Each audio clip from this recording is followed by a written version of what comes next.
여러분 안녕하십니까? 오늘 이제 부사 세 번째 시간이 되겠죠? 용법에 대한 얘기를 좀 해보고요. 부사가 이제 순서가 굉장히 중요하거든요. 우리가 부사라는 애 굉장히 여러 가지 있다는 걸 봤었죠. 의미상으로 보면은 시간을 나타낸다든가 장소를 나타낸다든가 하는 여러 가지가 있었습니다. 그렇기 때문에 얘네들을 어, 여러 가지가 문장 자체에서 하나의 문장 자체 내에서 여러 가지 부사들이 한꺼번에 나올 수가 있거든요. 이랬을 경우에 이 순서들이 어떻게 돼야 되느냐 하는 그런 문제들이 발생할 수가 있겠죠. 그죠? 그렇기 때문에 이 부사의 용법에서 오늘은 순서에 관한 얘기를 위주로 해서 좀 문제들을 다뤄보도록 하겠습니다.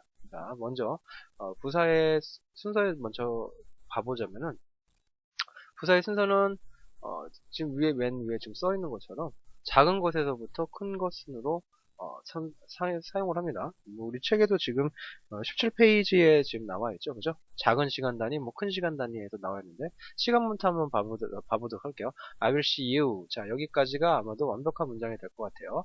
I will see you. 나는 널 볼 거야. 자, I 주어, will see가 동사가 되겠고요. you라는 애는 보는 대상이 누구야? 목적어 유죠, 유. 그죠? 얘를 보는 거죠. 보는 대상은. 자, 여기까지 해서 SVO 형태로 3형식이 됐으니까 됐고요. 그죠? 그 뒤에 나오는 애들이 이제 아마도 부사가 될 거라는 걸 알 수가 있겠죠. 근데 at 2 o'clock이라는 애, 얘가 지금 장소를 나타내주고 있고요. 그죠? 장소가 아니라 시간을 나타내주고 있죠. 그죠? 2시라는 시간을 나타내주고 있고, 그 다음에 tomorrow는 내일이라는 또 시간을 나타내주고 있죠. 그죠? 시간이 두 개가 연속으로 나와 있는데, 이때는 앞에 tomorrow가 나오면 안 되고, tomorrow, at 2 o'clock 이 형태로 써주면 안 되고, 반드시 at 2 o'clock이 앞으로 나가고, 그 다음에 tomorrow가 나오는 게 옳다라는 얘기예요. 자, tomorrow는 어떻게 보면은, tomorrow는 하루 종일이잖아요. 그죠? 내일이라는 하루 종일을 나타내는 거고, 2 o'clock은 한 시간이죠. 그죠? 그러니까 단위는 더 작은 걸로 우리가 봐주는 게 옳겠죠. 그죠? 그렇기 때문에 at 2 o'clock이라는 애가 tomorrow 앞에 나오는 게 옳다라는 얘기입니다. 이해가 되셨죠? 자, 그 다음 거 I will see you 또가 나왔네요. 똑같은 애고요. at the library, 라이브러리에서 in your school, 너의 학교에서. 자, 전부 다 library 장소고요. in your school, 그 다음에 얘도 장소가 될 겁니다. 자, 그런데 라이브러리가 더 작죠, 그죠? 스쿨 안에서 라이브러리가 있겠죠, 그죠? 이 스쿨 안에 라이브러리가 있는 거기 때문에 라이브러리가 더 작은 거다. 그러니까 먼저 오고 그 다음에 큰 애가 이 스쿨이라는 애가 나오게 됐다라고 보시면 된다는 얘기입니다. 이해가 되셨죠?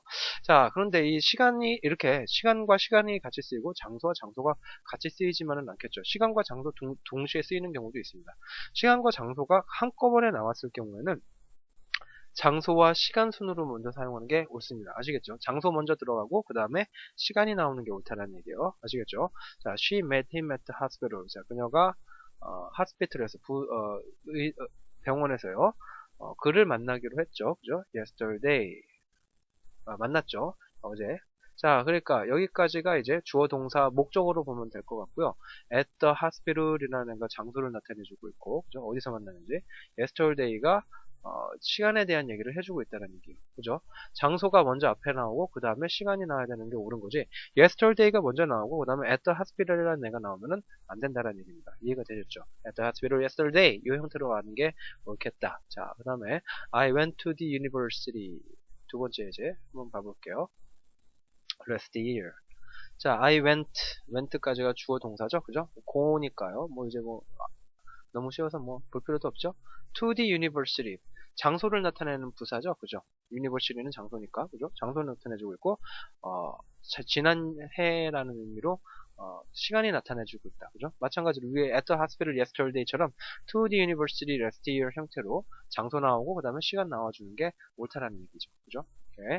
자, 그 다음 거. 장소나 시간, 그 다음에 to 정사를 함께 사용할 경우에는 to 정사를 맨 뒤로 보내줘야 되는 게 옳습니다. 아시겠죠? to 부정사 우리가 저번 시간에 배웠었잖아요. to 부정사도 부사의 역할을 해줄 수가 있다라고 얘기를 했었죠. 그죠?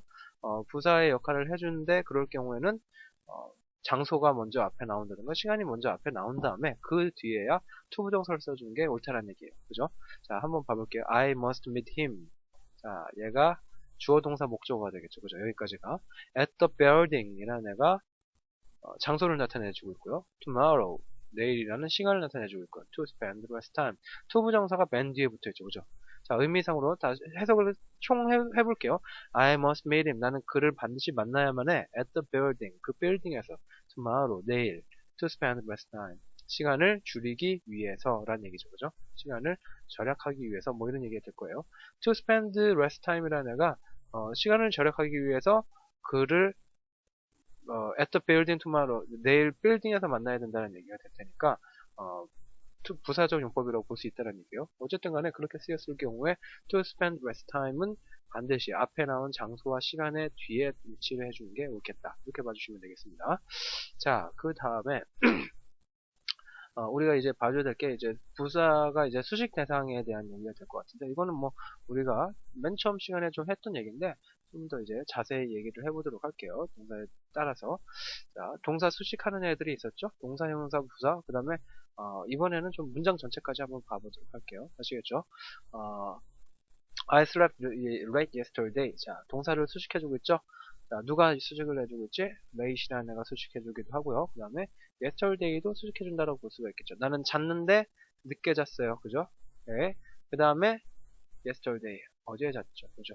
네. 어제 늦게 잤다라는 뜻인데 그 late yesterday 자체가 지금 두 개가 나와서 동사 수식해준다라고 보면 될 것 같고 그 다음 거 That is a very tall building 이라는 애 한번 봐볼게요. 자, that 저것은 그죠? is가 동사가 될 거고요. building이라는 애가 tall building이 뭐 아주 높은 빌딩이 되겠죠. 얘가 보호가 될 텐데 이 보호 tall building인데 tall building인데 어떤 tall building이야? 굉장히 높은 빌딩이죠. 그죠? 아주라는 애가 지금 tall이라는 애를 수식해주고 있다. 형용사 수식이라고 볼 수 있다는 얘기예요. tall 자체는 높은 빌딩이니까 building이라는 명사를 수식해주고 있죠. 그죠?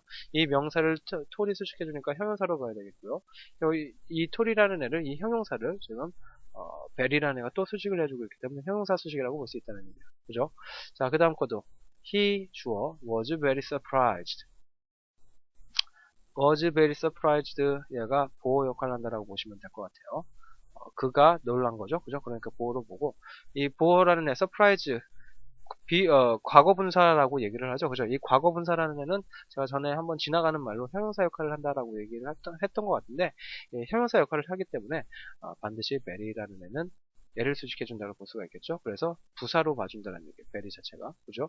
오케이. 자, 그 다음 거 부사 수식 They worked pretty hard. 자, they worked 일을 하는데 hard 열심히 일을 하죠. 그죠? hard가 앞에 나오는 work와 관련이 있으니까 부사로 봐야 돼요. pretty라는 애는 hard 수식해줘요. 자, pretty 했을 경우에 우리 잘못 생각하면 pretty 하면은 예쁜 이렇게 생각할 수가 있는데 이 pretty라는 애는 예쁜이라는 형용사로서 쓰이기도 하고요. She is pretty 해서 그죠? 예, 형용사로도 쓰이고 부사로서도 쓰일 수가 있습니다. pretty가 부사로 쓰였을 경우에는 어떤 특별한 어떤 의미가 있는 게 아니라 그냥 베리와 비슷하다고 보시면 돼요. 아주 꽤나 뭐 이런 의미로 쓰이게 됩니다. 아주 열심히 지금 일을 하고 있다라고 보시면 되겠습니다. 아시겠죠? 베리와 비슷하다라고 보시면 되는 거예요. 아시겠죠? 자, 그래서 얘가 지금 부사로 수식해준다라고 보면 되겠고, 그 다음 거, they can swim. they, 주어, can swim이 동사가 되겠네요. very well. 이거는 이제 뭐, 우리가 많이 봤던 very well 자체를 많이 봤기 때문에, very가 well 수식한다는 거 알 수가 있죠. 그죠? well은 부사니까, 뭐, 그렇군. 이라고 보시면 될 것 같습니다. 그 다음 거, enough는 부사나 형용사로 사용할 수가 있는데요. 부사일 경우에는 형용사의 뒤에서, 형용사일 경우에는 앞에서 수식합니다. 자, 무슨 얘기냐? 다시 한번 얘기를 해볼게요. enough는, enough 자체는 얘는 부사로도 쓰일 수가 있고요. 형용사로도 쓰일 수 있어요. 두 가지 용법이 있다는 얘기예요. 근데 얘가 만약에 부사일 경우에는 형용사라는 애, 그죠? 부사니까 반드시 형용사를 수식해줘야 될 거 아니야. 그죠? 이 형용사를 수식해주고 싶으면은 바로 그 뒤에서 수식한다는 얘기예요. 뒤가 중요합니다. 아시겠죠? 뒤에서 수식해주는데 만약에 얘가 형용사로 쓰였다. 그죠? 형용사로 쓰였다는 얘기는 뭐다? 명사 수식해줘야 된다는 얘기죠. 그죠? 명사를 수식해줘야 되는데 어떻게? 앞에서 수식한다는 게 중요한 겁니다. 아시겠죠? 오케이, 이해가 됐죠? 부사일 경우에는 형사의 뒤, 형용사일 경우에는 명사의 앞에서 수식한다라고 봐주시면 돼요. 밑에 예제를 한번 봐볼게요. He's rich enough to buy this car. 그는 주어, is가 동사, rich 부자다, 돈이 많다, C 보어가 되겠네요. 자, 뭐 하기 충분한 거죠? 충분할 만큼 부자인 거죠. 그죠? 뒤에 거 to buy this car라는 애, 그죠? 차를 살 만큼 충분한 거죠. 그죠? 자, 그래서 enough라는 애를 to buy this car라는 to 부정사가 수식을 해주는 거고요. enough는 그거만큼 충분히 뭐 한 거죠? 충분히 돈이 많은 거니까 rich를 수식해준다라고 볼 수 있겠죠. 형용사를 지금 enough라는 애가 수식해주고 있다는 얘기예요. 그죠? 그러니까 enough 형용사를 수식한다. 그 얘기는 뭐다? 부사일 거라는 얘기예요. 그죠? 부사니까 어떻게 해요? 형용사 뒤에서 지금 수식해주고 있다는 얘기죠. 그죠? 반면에 밑에 거 예제를 볼게요. He has 주어.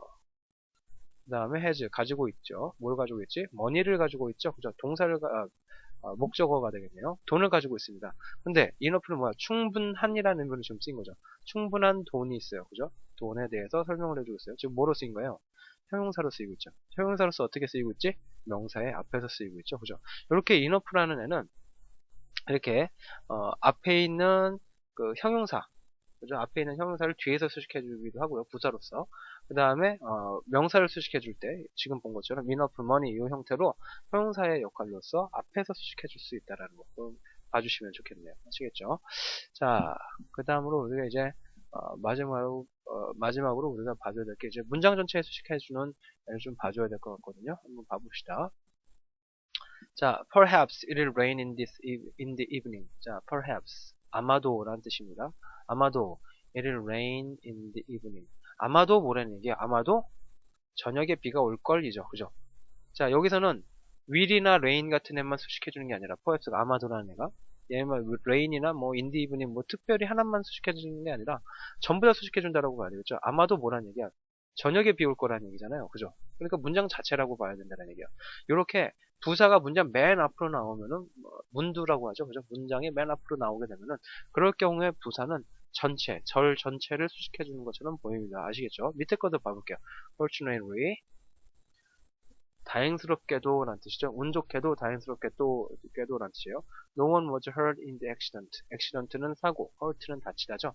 그러니까 아무도, no one 했으니까 아무도 사고에서 다치지 않았다는 얘기죠. 다행스럽게도 뭐라는 얘기야? 아무도 안 다쳤다는 얘기죠. 그러니까 절 자체를 fortunately라는 애가 수식을 해주고 있다. 문장 전체 수식해준다는 얘기죠. 이렇게 부사는 앞으로 나왔을 때 수식을 해줄 수 있다는 거죠. 절 전체를. 자, 밑에 거 볼게요. in 서울. 자, in 서울이라는 애는 전치사 플러스 명사죠. 위에 거는 perhaps, fortunately 얘네들은 그냥 일반 부사예요. 단순 부사라고 우리가 배운 애들. 그 일반 부사들인데 앞에 있는 지금 세 번째로 나온 in 서울이라는 애는 그렇지 않죠. in 서울은 전치사 플러스 명사. 마찬가지로 전치사 플러스 명사가 문장 맨 앞으로 나와서 이렇게 서울에서 뭐 하는 거야? 2년 이상 she has lived for years. 2년 동안 살아온 거죠. 그죠? 2년 동안 살았다. 서울에서 사는 거죠. 그죠? 그렇기 때문에 in 서울 자체가 문장 맨 앞으로 나와서 뒤에 저를 다 수식해준다라고 볼 수 있다는 얘기예요. 아시겠죠? 밑에 것도 마찬가지입니다. To make her happy. 그녀를 행복하게 만들기 위해서 he earned lots of money. 자, 이거는 이제 우리 위에 거 전체 플러스 명사구하고 밑에 to 부정사구는 책에 있는 내용은 아니지만 잘 봐볼게요. 그는 많은 돈을 벌었어요. 뭐 하려고? To make her happy. 그녀를 기쁘게 해주려고 라는 뜻이 되겠죠. 그녀를 기쁘게 해주려고 반대로 얘기해 볼게요. 그녀를 기쁘게 해주려고 뭐 한 거죠? 돈을 많이 번 거죠. 그죠? 그러니까 얘가 특별히 하나를 수식해 주는 게 아니라 전부 다 수식해 준다. 절 자체를 수식해 준다라고 볼 수 있다는 얘기예요. 이렇게 투부정사든 전치사 플러스 명사든 아니면은 단순 부사든 문장 맨 앞으로 나와서 수식을 할 경우에는 문장 전체를 수식하는 걸로 볼 수가 있다는 얘기입니다. 아시겠죠? 자, 그래서 참고하셔야 할 사항이 있는데, 부사가 이렇게 문장 맨 앞에 올 때는, 이제 중간에서 어떤 특별한 애들을 수식할 경우에는 수식할 경우는 완전히 틀리다는 얘기예요. 우리가 봤을 때, 뭐, 문장 중간에서 나온다든가, 아니면 문장 맨 뒤에서 쓰였을 경우에는 동사를 수식한다든가, 그죠? 형용사를 수식한다든가, 부사를 수식한다든가 했었죠? 그죠? 문장 맨 앞으로 왔기 때문에 문장 전체를 수식해주면 의미가 틀려질 수 있어요. 밑에 예제를 보면 확실히 틀리다는 걸 알 수가 있습니다. happily. 운 좋게도, 이런 얘기죠. 그죠? 행복하게도, 그죠? 운 좋게도 행복하게도, he did not die. 그는 죽지 않았다. 자, 행복하게도 그는 죽지 않았죠. 그죠? 맞죠? 그러니까 그가 죽지 않았는데 그게 행복하다는 얘기가 될 거예요. 그죠? 오케이. 자, 그래서 문장 전체를 happy라는 부사가 문장 맨 앞에 나왔으니까 문장 맨 앞에 나오면은 문장 전체 수식한다 그랬었죠. 그죠? 이렇게 본다라면은 그는 죽지 않았다라는 걸 우리가 알 수 있다는 얘기. 안 죽었어요, 얘는 아직. 그죠? 그런데 밑에 거 봐보세요. He did not die. 그는 죽지 않았는데 happily. 행복하게 나왔죠. 행복하게 뭐죠? 행복하게 죽지 않았다라는 얘기죠. 오케이. 그 얘기는 뭐야? 죽긴 죽었다는 얘기예요. 그죠? 죽긴 죽었는데 행복하게 죽지 않았다는 얘기예요. 그죠? 불행하게 죽었다는 얘기가 되겠죠. 이해가 됐어요? 무슨 말인지 이해가 됐습니까? 다이만을 unhappy라는 애는 문장 중간에서 문장 맨 뒤로 지금 나왔죠. 문장 중간에서 쓰였기 때문에 앞으로 나간 게 아니기 때문에 다이만 동사만 수식한다라고 볼 수 있다는 얘기예요. 다이만 수식해주는 거기 때문에 행복하게 죽었다라는 의미가 될 거예요. 그거에 부정이 된다는 얘기죠. 그죠? 행복하게 죽지 않았다라는 의미가 되기 때문에 얘는 죽긴 죽은 거야 이미. 그죠? 이미 죽긴 죽었는데 불행하게 죽었다는 의미로 변할 수가 있다는 얘기입니다. 이해가 되시죠? 그죠? 지금 본 것처럼 he did not die라는 문장 똑같은 문장이 나오는데 happy라는 애가 어디에 들어가느냐에 따라서 완전히 의미가 틀려진다는 얘기죠. 그죠? 위에 거는 아예 죽지 않았다는 얘기가 되는 거고 밑에 거 같은 경우는 죽었는데 불행하게 죽었다라는 의미가 된다는 얘기입니다. 이해가 되셨죠? 예. 이와 마찬가지로 부사라는 애는 문장 전체를 수식할 경우 맨 앞으로 나가고 그렇지 않을 경우는 우리가 배운 것처럼 동사형용사 부사 수식할 때는 앞에서 쓰인다든가 아니면은 문장 맨 뒤에 쓰이게 되는데 이 문장 전체 수식할 경우와는 의미가 굉장히 많이 틀려지는 경우가 있기 때문에 반드시 의미의 정확한 의미 파악을 여러분들이 해주셔야 된다는 얘기입니다. 자, 그래서 부사의 용법에 대해서 오늘 봐봤는데 가장 중요한 거는 이제 방금 봐본 것처럼 이 문장 전체 수식에 관한 것들이랑 그죠? 그 외에도 이제 부사들이 뭐 동사 수식하고요, 뭐 부사 수식하고 그 다음에 형용사 수식하고 이런 것들에 대한 얘기를 우리가 잘 봐봤는데 그거에 대한 정리를 여러분들이 좀 해주실 필요가 있어요. 그 외에도 뭐 인어프라는 애들 우리가 좀 자세하게 봤었죠, 그죠? 이런 애들은 지금 시험 자체에서 좀 많이 나오는 애들입니다. 자주 출제되는 애들이기 때문에 개념 정리를 확실히 해놓으시고 복습을 해주시길 바랄게요. 자, 이제 마지막 시간만 남았네요. 다음 시간에 이제 부사 마지막으로 이제 주의해야 될 부사들이 있죠, 그죠? 그거에 대한 얘기들을 좀 다뤄보고서 부사는 마지막으로 마치도록 하겠습니다. 자, 수업 여기서 마치겠고요. 수고하셨습니다.